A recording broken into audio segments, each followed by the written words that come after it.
नमस्कार साथियों, चैनल हिंदी विषय एवं साहित्य में आप सभी का हार्दिक अभिनंदन है। और आज हम देखेंगे, चर्चा करेंगे छत्तीसगढ़ असिस्टेंट प्रोफेसर भर्ती परीक्षा में जो हिंदी विषय का सिलेबस है उस पे।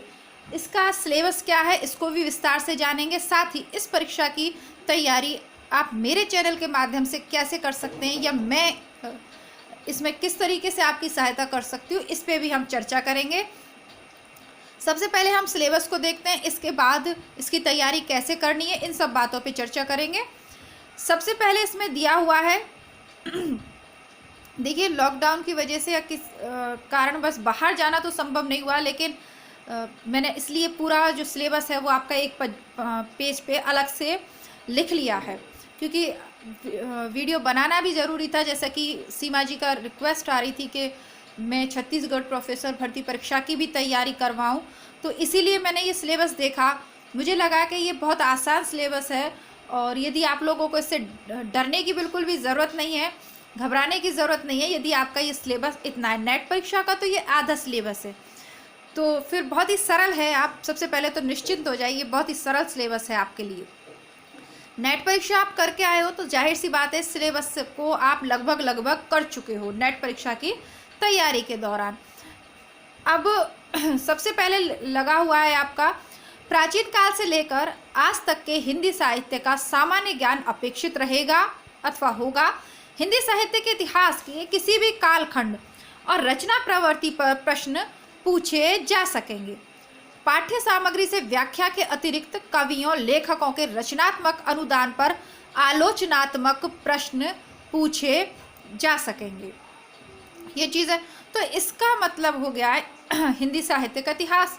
इसको सरल शब्दों में नेट परीक्षा की जो इकाई नंबर 2 है वह है ये चीज़, है ना। और कुछ इसमें गद्य विधाएं जो है इकाई नंबर 10 में लगी हुई है नेट परीक्षा के, उसका भी समावेश हो जाएगा। टोटल हिंदी साहित्य का इतिहास की आपको गहराई से समझ होनी आवश्यक है। कहने का इसका तात्पर्य इतना ही है, ठीक है। अब आगे बढ़ते हैं। इनका जो पहला टॉपिक इन्होंने लगाया हुआ है, अब वैसे तो पहला टॉपिक वही है, लेकिन इन्होंने जिस क्रम में लिखा हुआ है मैंने वैसे की वैसे लिख दिया है।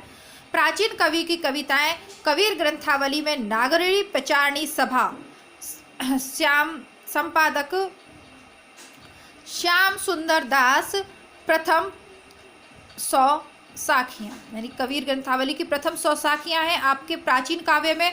दूसरा है सूरदास भ्रमर गीत सार, आचार्य रामचंद्र शुक्ल का प्रथम 50 पद उसके आएंगे। तुलसीदास विनय पत्रिका, गीता प्रेस गोरखपुर की, उसके प्रथम 50 पद आएंगे। घनानंद कवित्व संपादक विश्वनाथ प्रसाद मिश्र, प्रथम 50 पद 50 कवित्व इनके आएंगे। तो यह आपकी प्राचीन काव्य में आपको क्या पढ़ना है ये सब है, और ये सब MA के पाठ्यक्रम में और VA के पाठ्यक्रम में हम पढ़ चुके हैं। जहाँ तक विनय पत्रिका की बात है तो इसमें प्रथम 50 पद यह मैं आपको जल्दी ही करवा दूंगी। बाकी नेट परीक्षा के अंतर्गत आपने किया है, लेकिन पदों में अंतर है। नेट परीक्षा में है ये, लेकिन मैं आपको स्पष्ट कर दूं कि नेट परीक्षा में जो पद क्रम लगा हुआ है, जैसे इसमें प्रथम शुरुआत के हैं उसमें 21 से 70 या इस प्रकार से अलग अलग लगे हुए हैं, तो इनको ध्यानपूर्वक देखिएगा। असमंजस की स्थिति में नहीं रहिएगा ये देख के कि ये नेट परीक्षा वाला ही पाठ्यक्रम है। पाठ्यक्रम वही है, लेकिन पद अलग लगे हुए हैं। विनय पत्रिका के जैसा मैंने आपसे कहा मैं शीघ्र ही उपलब्ध करवा दूंगी। हो सकता है जब तक आप ये वाला वीडियो देखें तब तक आपको प्लेलिस्ट में मिल भी जाए। प्राचीन काव्य होगा। आधुनिक कवियों की कविताओं के अंतर्गत जयशंकर प्रसाद की कामायनी का श्रद्धा सर्ग लगा हुआ है, यह नेट के पाठ्यक्रम में भी लगा हुआ है। निराला की राम की शक्ति पूजा, कुकुरमुत्ता दोनों कविताएं नेट के सिलेबस में भी हैं, लेकिन बादल राग आपको अतिरिक्त पढ़नी पड़ेगी, वो नेट के सिलेबस में नहीं है। मैं आपको ये क्यों बता रही हूँ कि नेट के सिलेबस में है और कौन सी नहीं है, क्योंकि मेरा जो चैनल है, मेरा नहीं बल्कि हमारा जो चैनल है, जो मेरे और आपके दोनों के सहयोग से चल रहा है, उस चैनल पे प्लेलिस्ट बनी हुई है। तो जो नेट का पाठ्यक्रम है वो उन प्लेलिस्ट में आपको मिल जाएगा। तो इसका कहने का तात्पर्य है कि इनके लिए आपको परेशान होने की, किताबों में पैसा डालने की, इधर उधर भटकने की आवश्यकता नहीं है। ये सामग्री नेट वाली आपको चैनल पे मिल जाएगी लगातार। जैसा कि यदि आप नियमित रूप से मुझसे जुड़े हैं तो आप जानते हैं कि प्रतिदिन मैं क्लास अपलोड करती हूँ। एक दिन में 2 क्लास भी मैं अपलोड कर देती हूँ। उतने व्यूज़ भी मुझे नहीं आते क्योंकि आप लोग शायद उतना नहीं पढ़ते, लेकिन मेरा उद्देश्य ये है कि आपकी परीक्षा से पहले आपका पाठ्यक्रम हो जाए। अब देखना ना देखना, मेहनत आप वाली जो मेहनत है वो आपको करनी है, लेकिन मेरी तरफ से मैं कोई कमी नहीं रखना चाहती। आगे देखते हैं, सुमित्रा नंदन पंत की परिवर्तन जो कविता है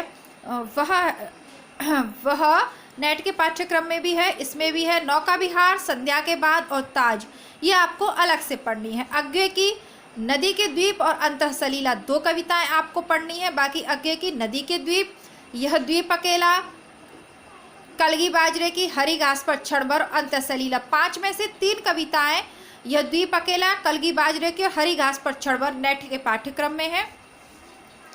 5वें कवि लगे हुए मुक्तिबोध, जिनकी भूल गलती, भ्रम राक्षस और अंधेरे में, तीनों कविताएं नेट में भी है और यहाँ पे भी लगी हुई हैं।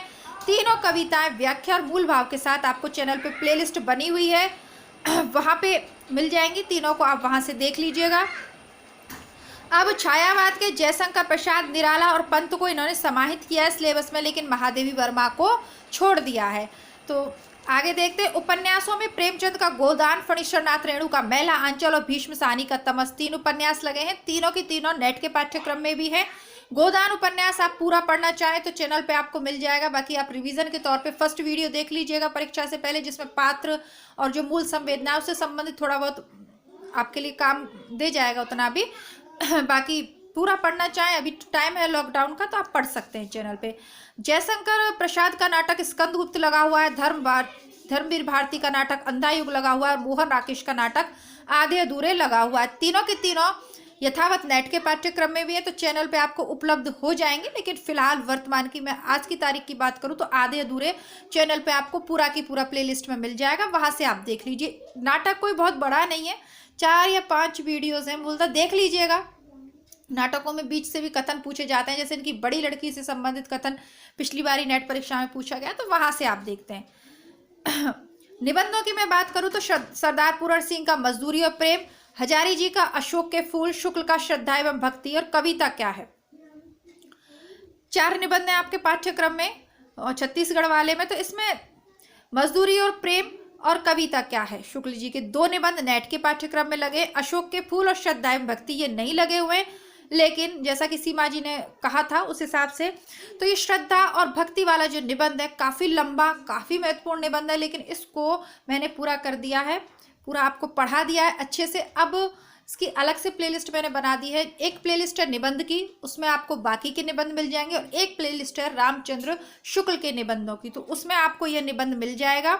इसको आप वहाँ पे चेक कर सकते हैं। एक बार में समझ में नहीं आए तो मैंने आपको तरीका पहले भी बताया, थोड़ा सा टफ कठिन है। जैसे आपको रात के समय इसको थोड़ा सा मोबाइल को ऑन करिए, साइड में रखिए, आंखें बंद करिए, शांति से इस निबंध को सुनिए पूरा। ऐसा नहीं, मैं ये नहीं करी एक ही दिन में सुन लीजिए, जैसे भी आपको लगे इसको ध्यानपूर्वक बस सुनना है, सुनना ध्यानपूर्वक है। इस निबंध को आप चलते फिरते मोबाइल में सुनेंगे तो कुछ समझ में आने वाला नहीं है, बताना मेरा काम है।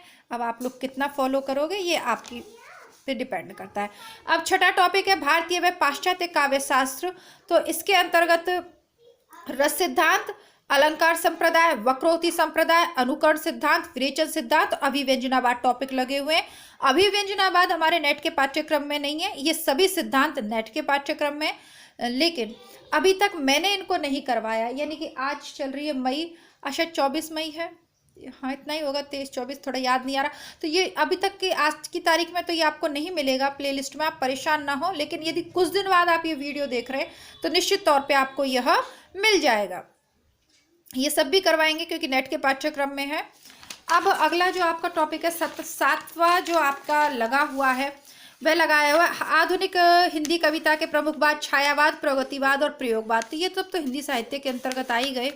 यानी कहने का तात्पर्य आपको सिर्फ 3 पढ़ने, नेट के पाठ्यक्रम में तो बहुत कुछ पढ़ना है, लेकिन यहाँ सिर्फ 3 पढ़ने। भाषा विज्ञान की बात करें तो भाषा परिवर्तन के कारण, दूसरा है ध्वनि परिवर्तन के कारण, तीसरा है अर्थ परिवर्तन के कारण व दिशाएं, चौथा है हिंदी भाषा का विकास, 5वां है देवनागरी लिपि का विकास और छठा है हिंदी शब्द समूह।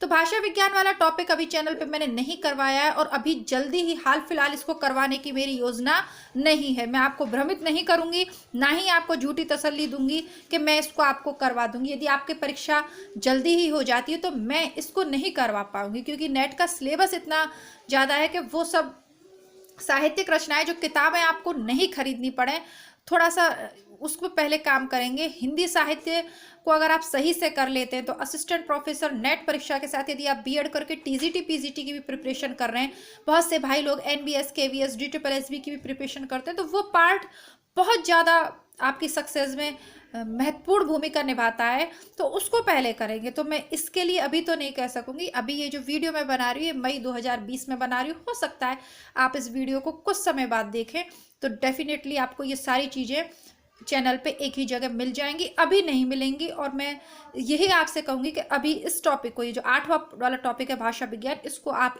अपने स्तर पे पढ़ना शुरू कर दीजिए, स्वयं कर लीजिए।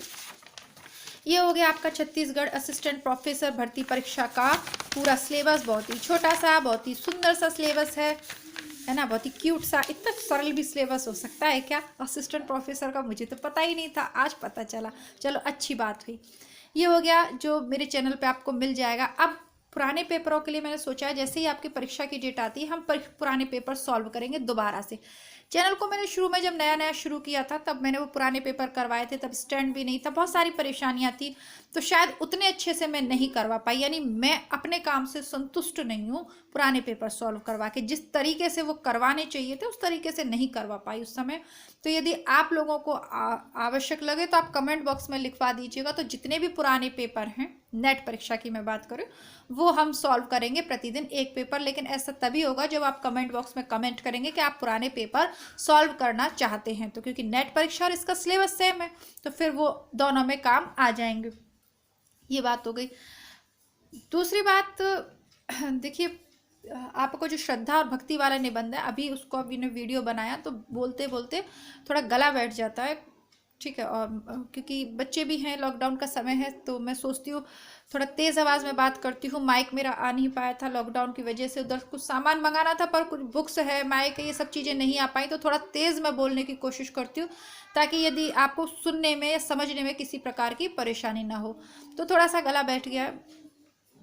तो बस यही, नियमित रूप से जुड़े रहिए। जो लोग नियमित तैयारी कर रहे हैं, करना चाहते हैं, नियमित कमेंट अवश्य कीजिए। जो भी वीडियो आपको अच्छा लगे लाइक ज़रूर कर दीजिए। और हाँ, यदि आप छत्तीसगढ़ इसकी असिस्टेंट प्रोफेसर की तैयारी चाहते हैं कि जो नेट के सिलेबस में नहीं है वो भी मैं आपको करवाऊँ, वो कविता और कहानी, वो कहानी तो आपके है ही नहीं, कविता या नाटक वगैरह, तो फिर उसके लिए देखिए थोड़ी सी आप ये भी करिए कि जो अन्य लोग हैं, जो आपकी जो फ्रेंड्स हैं, क्योंकि आप लोग कॉलेज जाते हैं, कोचिंग जाते हैं, जो भी है, जो फ्रेंड्स हैं, उनको अधिक से अधिक इस चैनल के विषय में बताइए, ठीक है। इसी तरीके से परस्पर एक दूसरे का सहयोग करते हुए हम आगे बढ़े, अच्छा ही रहेगा। चलिए वीडियो को समाप्त करते हैं। अब गला बिल्कुल साथ नहीं दे रहा है। नमस्ते, धन्यवाद, जय हिंद।